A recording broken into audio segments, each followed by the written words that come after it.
Well, hello everybody. This week, this is my fourth attempt to make this video. I keep forgetting to put things in. I guess my brain's not on it. This week's mostly about making jingles for the radio station in Bank Robbing Bunnies. So I'll just play you a quick one. We have a little jingle for the bunnies themselves.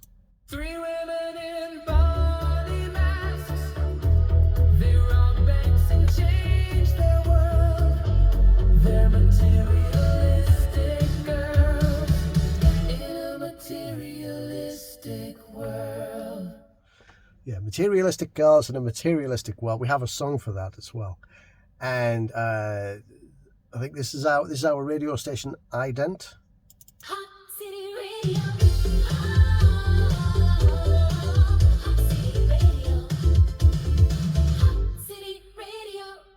Hot City Radio. My favorite is we have a newsreader who is frightened of everything.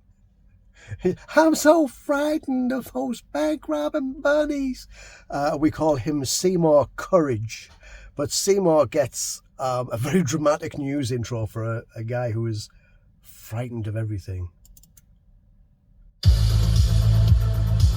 Nope.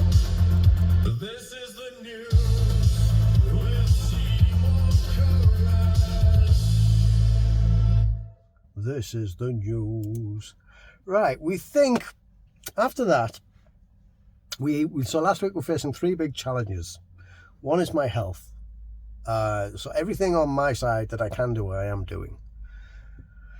But it's took it out of me, like, not mentally, emotionally, right? So it's quite draining that I'm just like, oh God, I've got so many problems and I need to fix myself first. So that's been I've kind of taken my foot off the accelerator, and I've been I cancelled all the advertising just so we were going by word of mouth. So the amount of orders to fulfill really dropped, and the amount of manufacturing, everything. I just made it easy on myself, and we'll come back to that soon with the advertising. We know how we're going to approach that.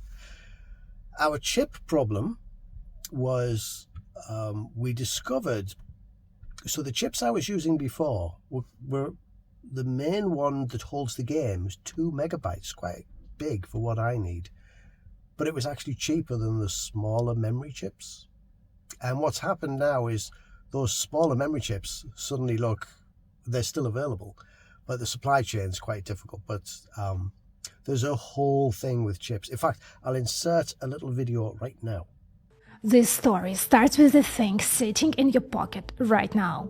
Your phone, your laptop, your next upgrade. All of that costs more than it should.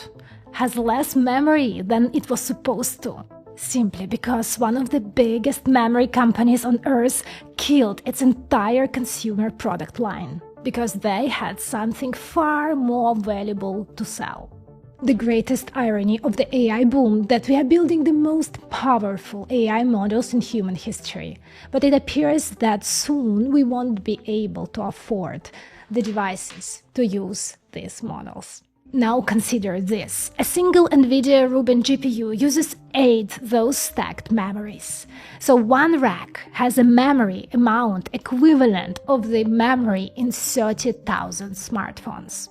The biggest problem is that HBM and DDR5 are produced by the same companies, on the same equipment, which means each time a memory company decides to shift capacity to HBM, they are physically taking it away from your laptop, your smartphone, and your PC. And that's a disaster. That's the reason why memory prices are up 638% year over year. And that's happening because HBM doesn't just eats up more silicon and has insane demand, it simultaneously destroys the supply itself. Okay, so that girl's called Anastasia. She's a chip designer and she has these wonderful YouTube videos. I'll put the link underneath. What's happening though, it all comes down to something called high bandwidth memory, which is required for AI. And some of the big companies switched over to this HBM memory and stopped manufacturing all the memory that we need, the kind of the regular RAM, and prices went up by 500%, like just like that. So that's the problem. But we think we can go back to, we can actually start using memory chips that are the correct size, because the supply seems to have picked up. Probably because other manufacturers are in the same position as me. They need cheap microchips, and they don't need large ones. The thing was, the 2 megabyte chips, these big chips, they became like the generic industry standard, so they were mass produced by the billions. There's so many of them, and that's why they were cheaper than smaller memory chips. But now the dynamics have changed. So the chip problem we probably solved. The health problem I'm definitely getting on top of. And then we just need to go and fix Andromeda, and we know how to do that. We'll be doing that next.